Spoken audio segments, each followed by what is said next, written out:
আপনারা সবাই জানেন যে সাংবাদিক সম্পাদক মাহমুদুর রহমান সাহেব উনি একটি মামলায় জামিন চাইতে গিয়েছিলেন, তারপর উনি কারাগারে আছেন। এই ঘটনা সবাইকে, আপনাদের অনেককে দুঃখ দিয়েছে, কাউকে ক্ষুব্ধ করেছে।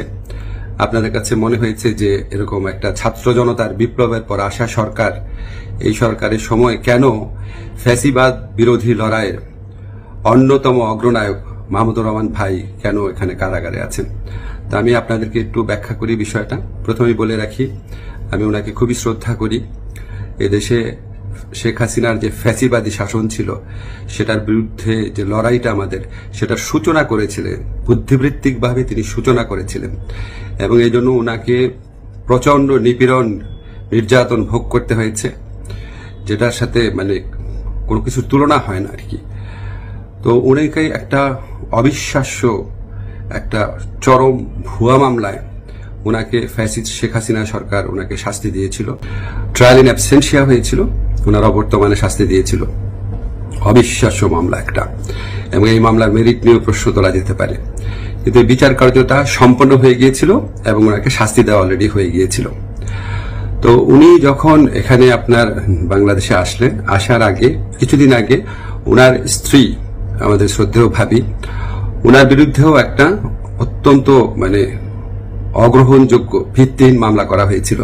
তো উনি সেই মামলাতে সাজা স্থগিত করে আপিল করার জন্য আবেদন করেছিলেন। এই আবেদন কিন্তু আইন মন্ত্রণালয় অথবা আমার কাছে আসে না, এটা যায় স্বরাষ্ট্র মন্ত্রণালয়ের কাছে। স্বরাষ্ট্র মন্ত্রণালয় যখন আমাদের অভিমত চেয়েছে, আমরা ইতিবাচকভাবে এটা দেখার জন্য জোর সুপারিশ করেছি। আমাদের এই সুপারিশের ভিত্তিতে মাহমুদুর রহমান ভাইয়ের স্ত্রীর সাজা স্থগিত করে ওনাকে আপিল করার সুযোগ দেওয়া হয়।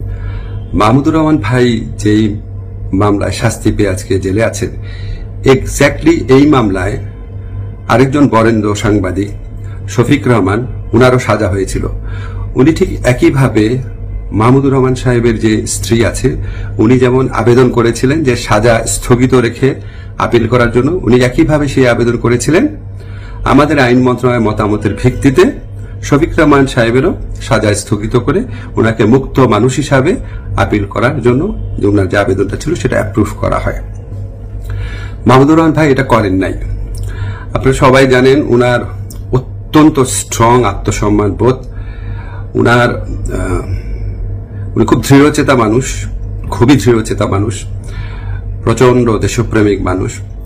হয়তো উনার এই সমস্ত ব্যক্তিত্বের কারণে উনি মনে করেছেন উনি কোনো সাজা স্থগিতের আবেদন করবেন না, বা হয়তো যে কোনো কারণে হোক, আমি জানি না, উনি সাজা স্থগিত রেখে মুক্ত মানুষ হিসাবে আপিল করার কোনো আবেদন করেন নাই। ফলে এটা করার কোন রকম স্কোপ কোনো মন্ত্রণালয়ের, কোনো সরকারের ছিল না। উনাকে যেই আদালত এই ভুয়া মামলাতে উনাকে শাস্তি দিয়েছিল, উনি সেই আদালতে জামিন চাইতে গেছেন। আমাদের ফৌজদারি কার্যবিধিতে আছে, যদি কোনো আদালত কাউকে 1 বছরের বেশি শাস্তি দেয়, ফৌজদারি মামলা যদি 1 বছরের বেশি শাস্তি দেয়, তাহলে সেই আদালত দোষী সাব্যস্ত ব্যক্তিকে জামিন দিতে পারবে না, জাস্ট পারবে না, কোনো স্কোপ নাই। কিন্তু তার চেয়ে যে বড় আদালত, অর্থাৎ মহানগর দায়রা জজের আদালত, সেখানে যদি পরে আবেদন করা হয়, তাহলে সেই আদালত জামিন দিতে পারবে। মাহমুদুর রহমান ভাইয়ের আইনজীবী যাতে মহানগর দায়রা জজের কোর্টে জামিনের আবেদন করতে পারেন, সেই জন্য রায় যেদিন হয়েছে ঠিক সেদিনই অত্যন্ত দ্রুততার সাথে উনাকে সকল কাগজপত্র, রায় আদেশের কপি সহ পৌঁছে দেওয়া হয়েছে। আজকে আমি যখন আপনাদের সাথে কথা বলছি, আজকে হচ্ছে বুধবার, উনি যে কোনো কারণেই হোক উনি জামিনের আবেদন এখনো করেন নাই। জামিনের আবেদনটা করলে ওই আদালতের জামিন দেওয়ার এখতিয়ার আছে এবং উনার জামিন পাওয়ার পথ প্রশস্ত হবে। উনি মুক্তভাবে উনার যে দেশপ্রেম থেকে, দায়িত্ববোধ থেকে, উনি উনার সাংবাদিক হোক বা বুদ্ধিজীবী হোক বা ওপিনিয়ন মেকার হোক, উনি উনার ভূমিকা পালন করতে পারবেন অচিরে, সে প্রত্যাশা করছি। আমি শুধু আপনাদেরকে একটা জিনিস একটু বোঝার জন্য অনুরোধ করছি। আমি আইন মন্ত্রণালয়ের দায়িত্ব পাওয়ার পর মাহমুদুর রহমান ভাইয়ের স্ত্রী ও সাংবাদিক শফিক রহমান, ওনারা যখনই আবেদন করেছেন সাজা স্থগিত করার, সেই আবেদনে আমাদের মতামতের ভিত্তিতে ওনাদের সাজা স্থগিত করা হয়েছে। মাহমুদুর রহমান ভাই এই আবেদন করলে অবশ্যই আইন মন্ত্রণালয় থেকে ওনার সাজা স্থগিতের জন্য আমরা সুপারিশ করতাম। আমরা সেই সুযোগ পাই নাই, এখানে আমাদের কিছু করার ছিল না।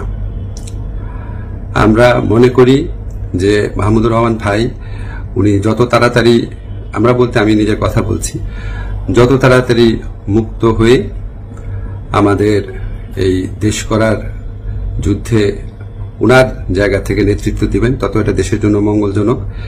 আমি আশা করব খুব দ্রুত উনার জামিনের আবেদন করা হবে, যাতে উনার জামিনের পথ প্রশস্ত